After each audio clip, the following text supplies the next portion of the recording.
সময় দেখেননি?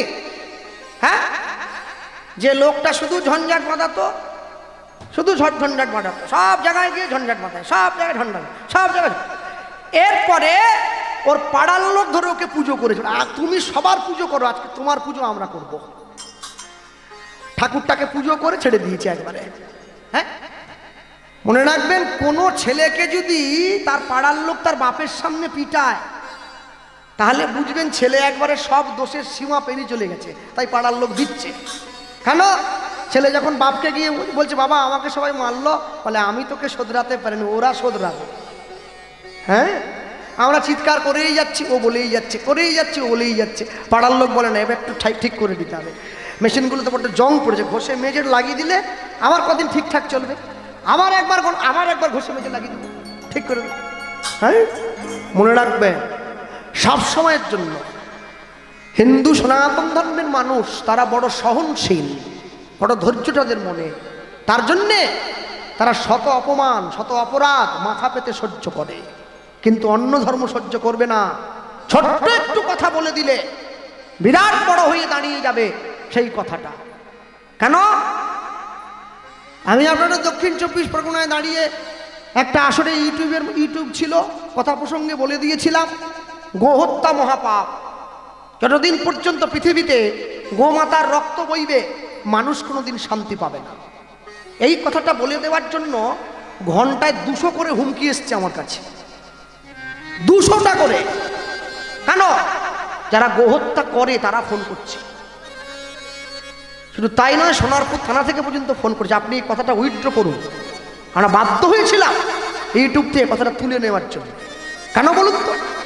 মনে রাখবেন, যে পাগল হয় সে নিজের ভালো বোঝে, আর এই বেটা এমন পাগল, নিজের ভালো বোঝে না। মন্বন্তরে মরিনি আমরা মারি নিয়ে ঘর করি, বাঁচিয়া গিয়াছি বিধির আশিসে অমৃতের টিকা পড়ি, মুক্ত বেনির গঙ্গা যেথায় মুক্তি বিচরে রঙ্গে, আমরা বাঙালি বাস করি সেই বঞ্চিত ভূমিভঙ্গে। এখনো সময় আছে, তোমরা যদি এক না হও, হাড়ি মুচি মেথদ্দম তেলি কামার চামার ক্ষত্রিয় মহেশ্বর নমশূদ্র পণ্ড হালদার নস্কর তস্কর মণ্ডল পাল, এক যদি না হও না, আর 20 বছর পরে বাঙালি বলে কোনো জাতি একটা ছিল, এটা ইতিহাসে লেখা থাকবে, জাতিটা থাকবে না। মিলিয়ে নিও আমার কথাটা। যে মাটিতে বসে কীর্তন শুনছ, সেই মাটিটাই থাকবে না, দখল হয়ে যাবে। সেটা আমার থেকে আপনারা ভালো জানেন যারা দক্ষিণ 24 পরগনায় বাস করেন। সব সময় মনে রাখবেন, এই পৃথিবীতে যতগুলো যুগ, যতগুলো সময় কেটেছে, যতগুলো জাতি ধ্বংস হয়েছে, শুধুমাত্র নিজেদের মারামারিতে ধ্বংস হয়ে গেছে। নিজেদের একতা নেই, সেই সুযোগটা অন্য লোক নিয়ে নেয়। বাঙালি হয়ে কোনোদিন 25শে ডিসেম্বরে কেক কেটে খাবে না, ওটা খ্রিস্টানরা পালন করবে, বাঙালিরা কেন করছে? হরিবাসনে বসে ধুতি পাঞ্জাবি পরে তত্ত্বকথা শুনে গেল, লাভের লাভ কিছু হলো না, ঘরে গিয়ে সেই কেক কেটে খাচ্ছে। বাঙালি কোনোদিন 1 জানুয়ারি পালন করবে না, ওটা খ্রিস্টানরা করবে। বাঙালি কোনোদিন দুর্গাপুজোতে মদ খেয়ে মা দুর্গাকে বিসর্জন দিতে যাবে না। বিয়ে আগে একটা রীতি ছিল, বিবাহ একটা রীতি সংস্কার, এখন বিয়ে আর রীতি নাই, এখন বিয়ে একটা ইভেন্টে পরিণত হয়েছে। সংস্কার যদি হারিয়ে ফেলেন, জীবন থেকে একটু একটু করে ভালো দিনগুলো মুছে গিয়ে কালো দিন চলে আসবে। কেন?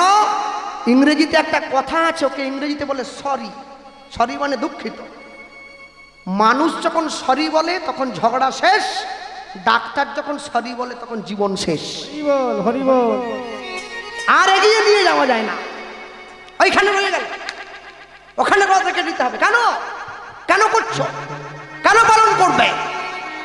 এই ঠান্ডা রক্ত নিয়ে কতদিন চলবে? রক্তে তেজ আনো। তোমার ঘরে বিনয় বাদল দীনেশ, মাস্টারদা সূর্য সেন, নেতাজি সুভাষচন্দ্র বসু, চৈতন্য মহাপ্রভু, রাম কৃষ্ণ ভগবানের জন্ম হয়েছে। যারা আমেরিকার থেকে ইস্কনে এলো, হরে কৃষ্ণ বলতে পারছে না, হরে কৃষ্ণ উচ্চারণ করতে পারে না, বলে হরে কৃষ্ণ হরে কৃষ্ণ। কি করে বলবে? তারা তো বাংলা বলতেই জানে না। কিন্তু দুঃখটা কি জানেন?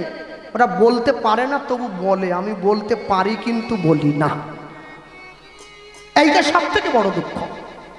মানুষের দরজায় দাঁড়িয়ে সবার আগে যেটা মনে রাখবেন, সবার আগে মনে রাখতে হয় নিজের পায়ের তলার মাটি যদি শক্ত হয় তাহলে হাত ধরার লোকের অভাব হয় না। আর যদি পায়ের তলার মাটি শক্ত না হয় আপনি পাশে কাউকে পাবেন না। কেন? যখন কেউ গরিব থাকে তার কোনো বন্ধু থাকে না, যখন তার পকেটে পয়সা হয়ে যায় তার পাশে অনেক বন্ধু জমা হয়ে যায়। যে নদী হারাইয়ে স্রোত চলিতে না পারে, সহস্র শৈবাল ধাম বাঁধি আসি তারে। যে জাতি জীবন হারা অচল অসার, পদে পদে বাঁধে তারে জীর্ণ লোকাচার। চলো, অনেক কথা বলার আছে, বলতে গিয়ে বলবো। সবার আগে সেই ভগবান মানুষের মাথা থেকে শত অপমানের বোঝা বয়ে নিয়েছে। আজকে সেই ভগবান আরেকটা অপমানের বোঝা মানুষের মাথা থেকে বয়ে নিল। কোন বোঝা? ভক্ত মোরে খাওয়াইলে তবে আমি খাই, ভক্ত মোরে না দিলে মুই উপবাসে যাই। ভক্ত মোর মাতা পিতা, ভক্ত মোর গুরু, ভক্ত ভালোবেসে আমায় ডাকে বাঞ্ছা কল্পতরু। সারা বিশ্বজগতের মানুষের কাছে যে পরম বৈষ্ণবের জন্য ভগবান সমস্ত অপবাদ মাথা পেতে নিয়েছিল, আমরা সেই মানুষটার কথা শুনবো, সেই পরম বৈষ্ণবের কথা শুনবো। লীলা মাধুর্য পরম বৈষ্ণব শ্রীল মাধব দাস গোস্বামীর জীবনী কথা। আর বলতে গিয়ে সবার আগে বলবো, ধৈর্য দিয়ে আস্বাদন করুন। অনেক কথা বলার আছে আমার, না বলে আমি যাব না। একটু পিছন দিকে পিছিয়ে আসি। শ্রীকৃষ্ণ চৈতন্য মহাপ্রভু তিনি তার জীবনে দুবার বিয়ে করেছেন, আপনারা সবাই জানেন। প্রথম স্ত্রী লক্ষ্মীপ্রিয়া, পরেরটা বিষ্ণুপ্রিয়া। কিন্তু আশ্চর্য কি, প্রথম বিয়েটা নিজের ইচ্ছায় করেছে, দ্বিতীয় বিয়েটা মায়ের ইচ্ছায় করেছে। ছেলে যখন বিয়ে করতে যায় মায়ের পায়ে হাত দিয়ে প্রণাম করে মাকে বলে যায়, মা আশীর্বাদ করো, তোমার জন্য দাসী আনতে যাচ্ছি।